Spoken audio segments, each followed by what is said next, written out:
बड़ी सरलता से भागवत समझ में आती है, पर भागवत के लिए वक्ता जो है वो कम से कम वेदाचार्य हो। एक बार मैं रोज कहता हूं इस बात को। अच्छा, वक्ता लोग नाराज हो जाते हैं मेरी बातों से, ऐसा भी नहीं कि मुझे कोई आशीर्वाद देते होंगे, नाराज होते हैं वो। मैं रोज कुछ न कुछ कह देता हूं, पर मैं किसी वक्ता के मान प्रतिष्ठा को ठेस पहुंचाने के लिए कुछ नहीं कहता हूं। मैं केवल इसलिए कहता हूं कि श्रीमद् भागवत को अगर जीवित रखना है समाज में, तो उसको बिल्कुल आपको सटीक अध्ययन उसका करना चाहिए। वेदाहमेतं परमं पवित्रा, वेद अनुसार भागवत कहने से समाज में भ्रम नहीं फैलेगा। और आप भागवती कहते बैठेंगे तो समाज में इतना भ्रम फैलेगा कि फिर साइंस भागवत को स्वीकार नहीं करेगा। और भागवत की आरती में ऐसा लिखा है कि भागवत प्योर साइंस है। धर्म भगत विज्ञान खान की आरती अति पावन पुराण की, कलिमल मथिन त्रिताप निवारण, जन्म मृत्युमय भय भव हारण, जन्म मृत्युमय भव भय हारण। मरने का डर स्वाभाविक है, कोई हमें डराए और हम ना डरें ऐसा नहीं होता है। मरने का डर स्वाभाविक होता है, भूख स्वाभाविक होती है, प्यास स्वाभाविक होती है, मैथुन स्वाभाविक होता है। ये सारी क्रियाएं सीखने की कोई जरूरत नहीं है,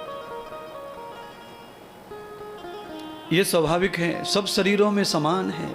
मनुष्य के साथ साथ पशु पक्षियों में भी। आहार निद्रा भय मैथुनम च पशु भी नराणाम समानः। तो फिर हम लोगों में विशेष क्या है? जब भैंस बकरी में भी वही है, वही मनुष्य में है, तो हम में विशेष क्या है? तो हम में विशेष है ये सत्संग। ये भैंस नहीं ले सकती है। आहार का ज्ञान भैंस को मिलता है तो वो ले लेती है।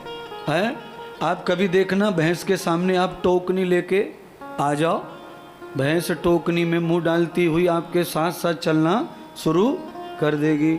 अच्छा, आप डंडा लेके आ जाओ तो वो आपसे रिश्ता तोड़ देगी, रिश्ता तोड़ देगी, वो आपके साथ नहीं जुड़ेगी। आहार निद्रा भय, डंडे से डरती है इसीलिए वो आपसे दोस्ती नहीं करेगी। और टोकनी में आहार है नहीं, पर वो समझती है कि इसमें आहार है, वो जानती है, उसका स्वाभाविक ज्ञान भोजन, तो वो आपसे प्रेम कर लेती है, आपके साथ चल पड़ती है।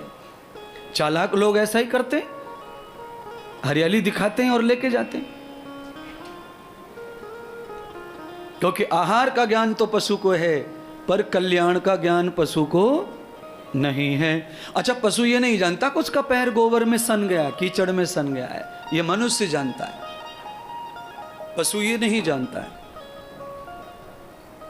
मनुष्य को समझता है कि मैंने अभी बाथरूम मैं अभी पेशाब गया हूं, मुझे पैर धो लेना चाहिए, पैर के पेशाब पर छींटे पड़ गए पैरों पर, मुझे प्रक्षालन करना चाहिए। पर ऐसा बैल कहाँ जानता है, ऐसा हाथी कहाँ जानता है? इसीलिए कल्याण ही नहीं है उनका।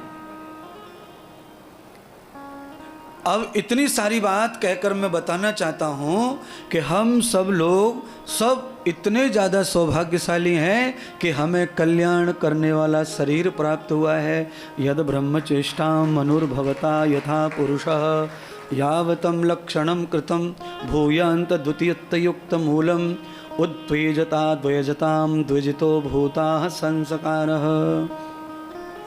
मनुष्य के साथ में रहने वाले जीवों का कल्याण संभव है जब मनुष्य का कल्याण निहित हो गया हो तब। जैसे मेरा कल्याण भगवान ने निहित कर दिया कि इंद्रदेव का कल्याण फिक्स है, तो मेरे साथ रहने वाला कोई भी जीव कल्याण को फ्री में प्राप्त हो जाएगा।